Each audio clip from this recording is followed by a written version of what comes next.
പുതിയൊരു വീഡിയോയിലേക്ക് എല്ലാവർക്കും ഹാർദവമായ സ്വാഗതം. ദൃശ്യം 3 ഇത് തന്നെയാണ് നമുക്ക് പറയാനുള്ളത്. ഇത് തന്നെയാണ് മലയാള സിനിമ ഇപ്പം കണ്ടുകൊണ്ടിരിക്കുന്ന ഒരു ചരിത്രം എന്നൊക്കെ തന്നെ പറയാം. ദൃശ്യം 3യുമായിട്ട് ബന്ധപ്പെട്ട് പലരും പ്രതീക്ഷിച്ചിരുന്നത് ആദ്യ ദിവസം വമ്പൻ കളക്ഷൻ നേടി.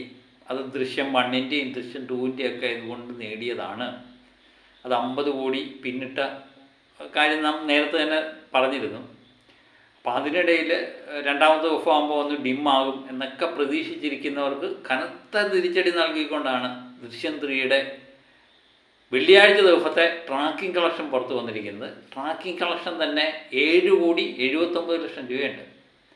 അങ്ങനെയെങ്കിൽ ഇന്ന് 10 കോടി 9.5-10 കോടി രൂപയ്ക്കടുത്ത് കേരളത്തിൽ നിന്ന് മാത്രമായി ഇത് കളക്ട് ചെയ്യാനുള്ള സാധ്യതയുണ്ട്. അങ്ങനെ 2 ദിവസം കൊണ്ട് കേരളത്തിൽ നിന്ന് മാത്രമായി 20 കോടിക്ക് മുകളിൽ ദൃശ്യം 3 പോലുള്ള ഒരു മലയാള ചിത്രം കളക്ട് ചെയ്തു. ഒരു കുടുംബ ചിത്രം, ചെറിയ ബഡ്ജറ്റിലുള്ള ചിത്രം കളക്ട് ചെയ്തു എന്ന് പറയുമ്പോൾ ഇതിൻ്റെ പോക്ക് എങ്ങോട്ടാണെന്ന് കൃത്യമായിട്ട് മനസ്സിലാവും. അതുപോലെ വേൾഡ് വൈഡ് കളക്ഷൻ നമ്മൾ പരിശോധിക്കുമ്പോൾ ഇന്നലെ 50 കോടി 35 ലക്ഷം രൂപയാണ് കളക്ട് ചെയ്തതായിട്ടാണ് ഔദ്യോഗിക സ്ഥിരീകരണം വന്നിരിക്കുന്നത്. ട്രാക്കർമാരുടെ അത്രയൊന്നും വന്നിട്ടില്ലെങ്കിലും 50 കോടി 35 ലക്ഷം രൂപ കളക്ട് ചെയ്ത ഈ ചിത്രം വേൾഡ് വൈഡായിട്ട് 21 കോടി രൂപയാണ് പ്രീ സെയിൽ കളക്ഷനായിട്ട് വന്നിരിക്കുന്നത് വേൾഡ് വൈഡ്. അപ്പോൾ ഇന്ന് ഈ ചിത്രം ഏകദേശം 30-35 കോടിക്ക് അടുത്ത് കളക്ട് ചെയ്യും എന്ന് ഏകദേശം ഉറപ്പാക്കിയിരിക്കുകയാണ്. അങ്ങനെയെങ്കിൽ 2 ദിവസം കൊണ്ട് ദൃശ്യം 3 എന്ന ആ കൊച്ചു ചിത്രം 85 കോടി റേഞ്ചിലേക്കുള്ള ഉയർച്ചയിൽ തന്നെയാണ്. അങ്ങനെയെങ്കിൽ നാളെ കൊണ്ട് 100 കോടി കടക്കുന്ന മറ്റൊരു മോഹൻലാൽ ചിത്രമായി ദൃശ്യം 3 മാറുമെന്ന് ഏകദേശം ഉറപ്പാക്കിയിരിക്കുകയാണ്. ബുക്ക് മൈ ഷോ നമ്മൾ എടുത്തു നോക്കിയാൽ ബുക്ക് മൈ ഷോ ഇപ്പോഴും കത്തിച്ചുകൊണ്ടിരിക്കുകയാണ്. ഇപ്പം നമ്മൾ നോക്കുമ്പം മണിക്കൂറിൽ 29,380 ടിക്കറ്റാണ് മണിക്കൂറിൽ വിറ്റ് മാറിക്കൊണ്ടിരിക്കുന്നത്. അപ്പോൾ ഇന്നലെ 5,87,000 ടിക്കറ്റ് വിറ്റെങ്കിൽ ഇന്ന് അതുപോലെ ഏകദേശം 3 ലക്ഷം 4 ലക്ഷം റേഞ്ചിലേക്കുള്ള ടിക്കറ്റ് വിൽപ്പനയാണ് രണ്ടാമത്തെ ദിവസവും ഇത് നടത്തുന്നത് എന്നുള്ളതാണ്.